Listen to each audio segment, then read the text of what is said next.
So you want to learn how to play Loki. Loki is one of the most fun supports you can play in MarvelRivals, while he is also being hailed as one of the hardest characters to master and play. Loki is a jack of all trades. He can do a lot of damage, a lot of healing, while also having great survivability and a one-button counter to almost every ability in the game. Your powers are mine! Ready to put on a show! Your powers are mine! Born again! This time I'm healing. Your souls unite. My cosmic might returns. A nice deep freeze. Second chances for your fate is. Some uninvited guests. I have meant for battle. Your powers are mine! Put on a show! Thanks. But actually, Loki doesn't just have a one-button counter, he also has his runes, which can deny almost everything in the game.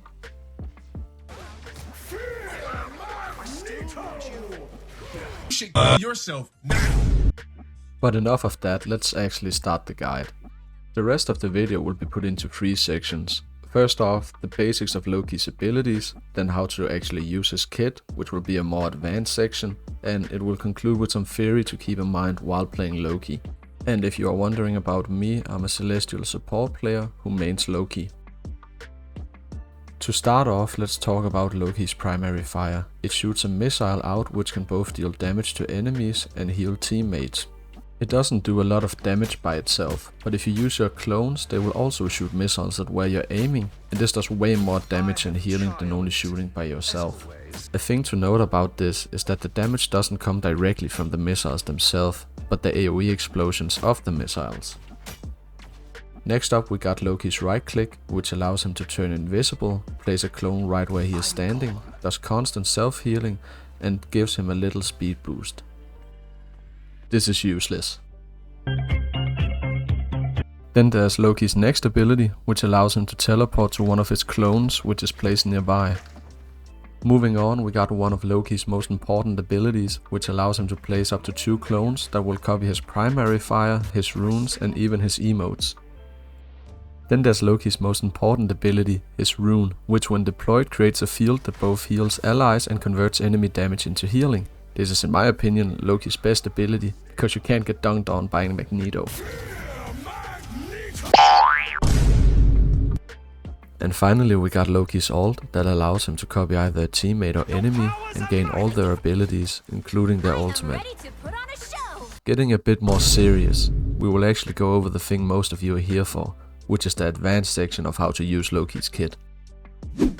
First up, we got Loki's clones, where a good rule of thumb is to always have 2 clones up. This is because you will do more damage and healing this way. Furthermore, you can also use your clones as cover while poking the enemy, or if there's no natural cover nearby.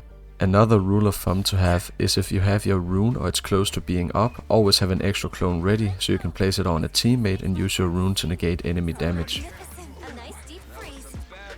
Also, most of the time you should place clones before the round starts. This is so you can heal while safe and spawn when attacking, or do some early poke and charge your ult when defending. Some honorable mentions to Loki's clones is that you can act as a clone and this can get you out of some bad situations. Also, you can use your clones to shift enemy focus towards them. This can be beneficial if one of your DPSs are going for off-angling. Second up, we got Loki's invis, which you can use for quick damage, or healing burst, escaping, self-healing, or even for flanking. Then we got Loki's teleport, which provides great survivability. You should use this ability to either get into or away from action.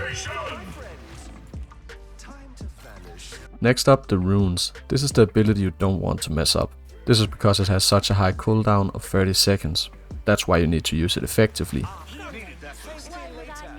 Use Loki's runes to counter things such as dives, high burst damage, or when your supports or tanks needs a break. You can also use it to save teammates from being eliminated, and of course the most important thing, to counter enemy ultimates.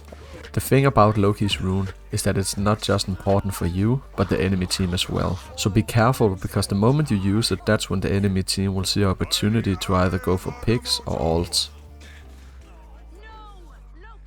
And finally we got Loki's ult, which you can use for a lot of stuff, like countering ults. Your powers are mine! I am ready to put on a show!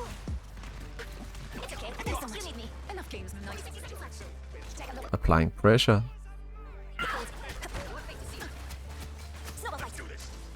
I am ready to put on a show. Disappear! I'm hurt. Saving teammates. Your powers are I am ready to put on a show. Or capturing objectives. Your powers are I am mine. ready to put on a show. Stop us now. I like to have to be center stage. Looks like I'll be leading our people now, Magneto. Another epic victory. Big win. Now, to the last part of the guide, Loki Theory. This is basically all of the stuff you should have in your head whenever you're playing Loki. First off, we got the 60 to 70% rule, where if your teammates have 60 to 70% of their health, you can deal damage to the enemy team. Why should you do this? This is because being a good Loki support is not just about saving teammates, but also putting pressure on the enemy team.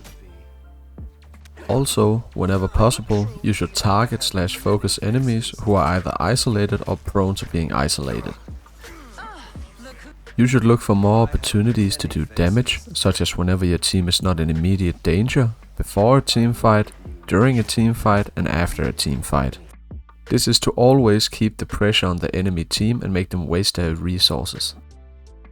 Next up, positioning. If possible, you should try to contest power positions, since they will give your team an advantage while taking that position away from the enemy team. Furthermore, you need to play around natural cover, because then you can choose when you want and don't want to fight. But as explained earlier, if there are no natural cover nearby, you can play around your clone using it as cover. Also, high ground is very good for Loki. This is because you can see more of the battlefield, which allows you to get a more clear picture of what's going on, and it also becomes way easier for you to both heal and do damage. The two last topics of the guide is your priority as Loki and your healing priority. You should prioritize your own life. Don't put yourself in a bad situation just to heal someone in danger. Counter ultimates or use your ult to create advantages and or capture objectives. Heal teammates if they're below 60% HP, and be a general nuisance to the enemy team by poking them, going for picks, annoying them, and distracting them by using off angles. Your healing priority is the following. First up, your supports, because if you don't have any supports, you don't have a team. Next up, you got your duelist / DPSs. This is because they're very squishy. They're a big part of your team, because it's easy for them to get picks. Lastly, you have your tanks, because they have such a huge health pool and they also have a lot more survivability.